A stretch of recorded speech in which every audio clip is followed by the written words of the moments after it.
Matthew, la Terre est en bonne voie pour la chronologie 5D. La Terre est en bonne voie pour la chronologie 5D à fur et à mesure que le nombre de travailleurs de la lumière continue d'augmenter. Avec les salutations affectueuses de toutes les âmes présentes à cette station, ici Matthew. Les vibrations montantes nous accueillent dans les vents du changement, alors que de plus en plus d'âmes s'éveillent, le nombre de travailleurs de lumière continue d'augmenter et la transformation du monde avance solidement. Cette entreprise monumentale, initiée il y a environ 80 ans par un afflux massif de lumière provenant de civilisations hautement évoluées et de la première vague de volontaires, était alors imperceptible. Aujourd'hui, il est indéniable que des changements dynamiques sont en cours partout dans le monde. Les humains ne sont pas les seuls à bénéficier des hautes fréquences qui téléchargent le code ADN, ce phénomène touche également les règnes animales, végétales et minérales. Et la vitesse du voyage de la Terre vers sa destination en haute 5e densité est sans précédent dans cet univers. Les civilisations de 3e densité qui ont décliné l'aide demandée par Gaïa ont consacré des milliers d'années à accomplir ce que la civilisation terrestre accomplira en seulement un siècle et quart. Chers frères et sœurs, votre contribution à ce triomphe unique est incommensurable. Dans votre monde, tout évolue à un rythme accéléré, et ce rythme accéléré exacerbe les qualités et les défauts des individus. C'est pourquoi la polarisation, les idéologies radicales, les bouleversements violents et les meurtres aveugles continuent de gangréner la société. La force intérieure et la confiance des volontaires rayonnent de lumière pour atténuer ces phénomènes et contribuer à rapprocher l'aube de l'âge d'or de la Terre. On nous a interrogés sur Charlie Kirk, un jeune Américain extrêmement populaire, souvent qualifié de militant politique. Nous le voyons davantage comme un militant spirituel et philosophique qui représentait les valeurs conservatrices de sa génération et de celles qui les partagent. Il n'a pas choisi de partir comme il l'a fait, mais on se souviendra de lui comme d'un martyr et le mouvement qu'il a bâti transformera la vie de millions de personnes dans son pays et bien au-delà de ses frontières. Charlie fut chaleureusement accueilli au plus haut niveau de Nirvana et son héritage restera gravé dans l'histoire de la Terre. Lorsque la vérité éclatera, peut-être comprendra-t-elle que rien d'autre dans cette situation n'était ce qu'il semblait être. Je me demandais ce que c'était que « ce qui se ressemble s'assemble ». Matthew pourrait-il commenter cette idée? L'expression « ce qui est à l'intérieur est à l'extérieur » pourrait-elle signifier que c'est notre obscurité intérieure qui crée l'obscurité extérieure? Nos traumatismes sont-ils à l'origine de cela? Nous remercions le lecteur de nous donner l'occasion de comprendre comment vous façonnez votre vie et contribuer à ce qui se passe dans votre monde. Ce qui se ressemble s'assemble, expression courante de la loi universelle de l'attraction, et le processus par lequel vous co-créez les circonstances et les conditions de votre vie. L'énergie est neutre et dépourvue de raisonnement, mais ces courants sont liés à des directions données par vos pensées et vos sentiments. Les positives produisent des vibrations élevées, tandis que les négatives produisent des vibrations basses. Toutes vos vibrations se jettent dans la soupe universelle. Pour ainsi dire, recherchez ce qui correspond le mieux à vos orientations et, tel un boomerang, apportez-le à vous.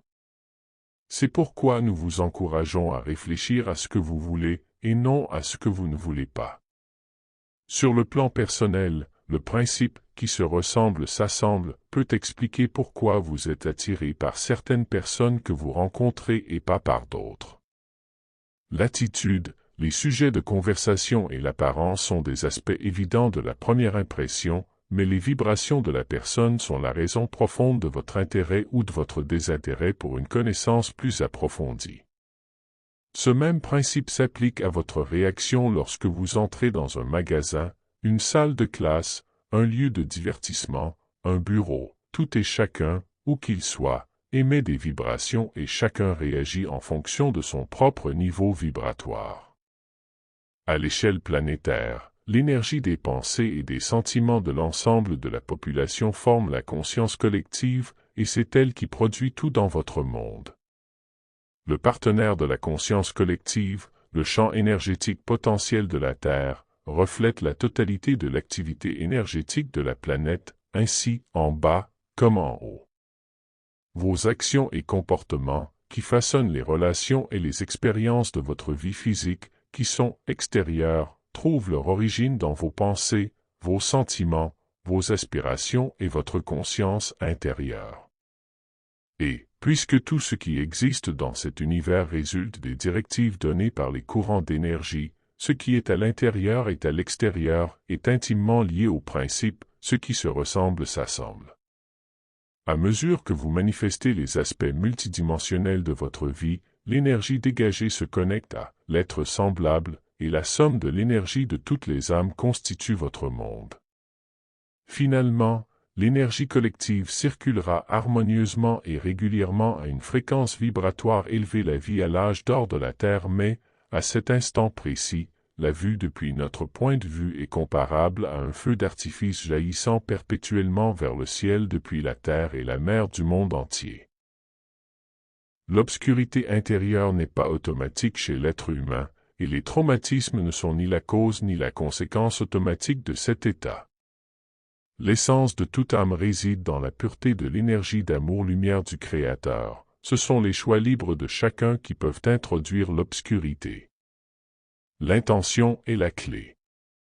L'intention d'une personne est liée à un flux énergétique qui circule parallèlement au flux lié à l'action, et les deux flux sont enregistrés séparément dans les archives akashiques de l'âme.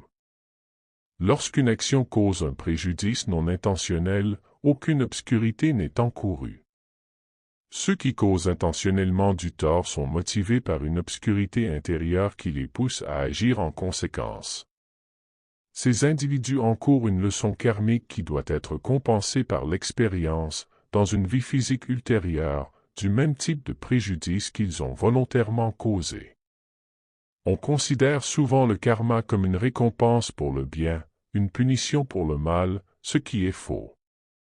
Le karma, qui est également apparenté à la loi de l'attraction, l'énergie que l'on envoie et que l'on reçoit en retour, est une forme de grâce divine qui permet aux âmes d'atteindre l'équilibre nécessaire à leur progression spirituelle et consciente.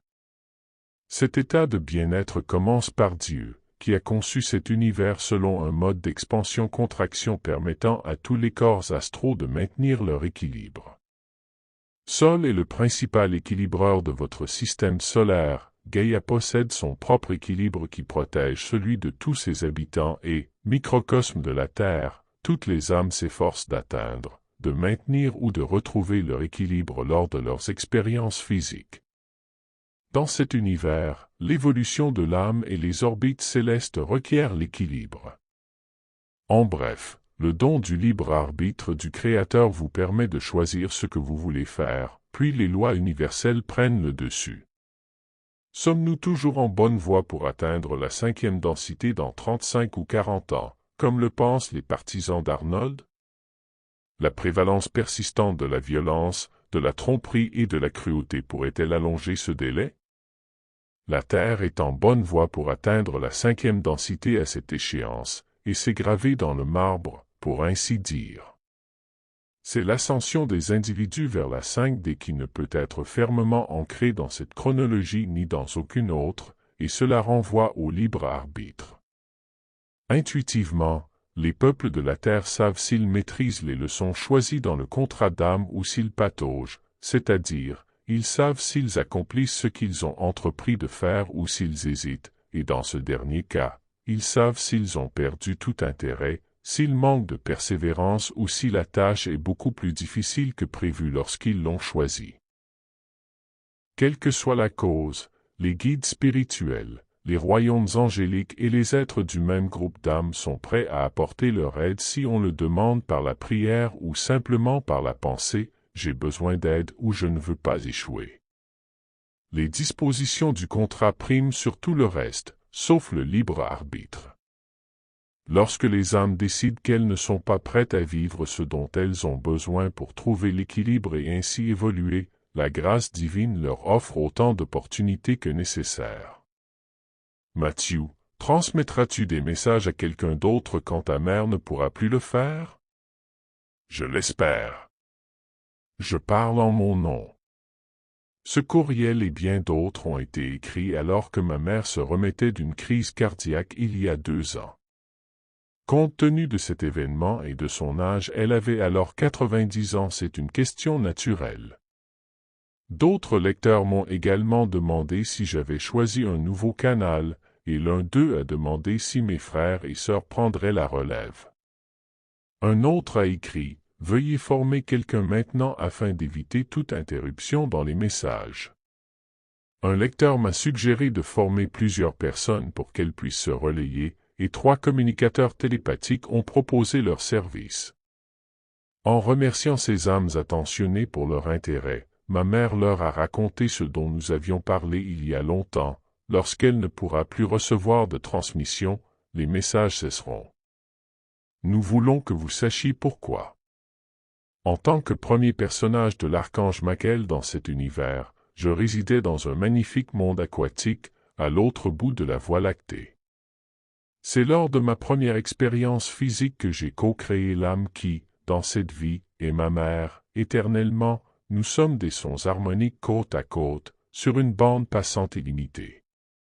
Après avoir vécu on ne sait combien de temps dans ce monde magique où le temps était inexistant, la maladie et la mort étaient inexistantes, nous avons voulu découvrir ce qui pouvait exister d'autre et, esprit libre, nous avons exploré jusqu'à rencontrer une civilisation humanoïde hautement évoluée et être invités à la rejoindre. Nous avons façonné des corps semblables aux leurs, mais au cours des milliers d'autres vies partagées dans tous les rôles, sauf celui d'ennemi mortel, notre lien d'amour est trop fort pour que ce genre d'expérience se manifeste. Nous avons vécu dans des civilisations aux 4 coins de l'univers, sous des formes que vous ne reconnaîtrez pas comme des corps. À plusieurs reprises, nous avons participé à la même mission d'information que Dieu nous avait demandé cette fois-ci. Dans le continuum, le passé, le présent et le futur sont le « maintenant ». On peut donc dire à juste titre que l'un de nous transmet et l'autre reçoit toujours des informations pour éclairer, encourager et guider les gens dans un monde tridimensionnel en évolution constante, à l'image de la Terre. Quelle que soit la distance qui nous sépare géographiquement, nous communiquons avec une clarté cristalline. Pour toutes ces raisons, et certaines qui se sont produites du vivant de ma mère, lorsqu'elle ne pourra plus recevoir mes messages, ma sœur enverra un message au diffuseur de nos messages. L'ami cher qui reprendra la librairie continuera de traiter les commandes d'édition imprimée, Amazon continuera de traiter les commandes de livres numériques, et tous les messages de 2003 à la dernière édition resteront dans la section « Tous les messages » de http://www.matthewbooks.com. Maintenant, chère famille, au nom de toutes les âmes à cette station, je dis que vous êtes inconditionnellement aimés, honorés et soutenus par tous les êtres de lumière de cet univers, et je vous dis adieu pour un moment. Amour et paix. Suzanne Wilde. Reçu par Suzanne Wilde.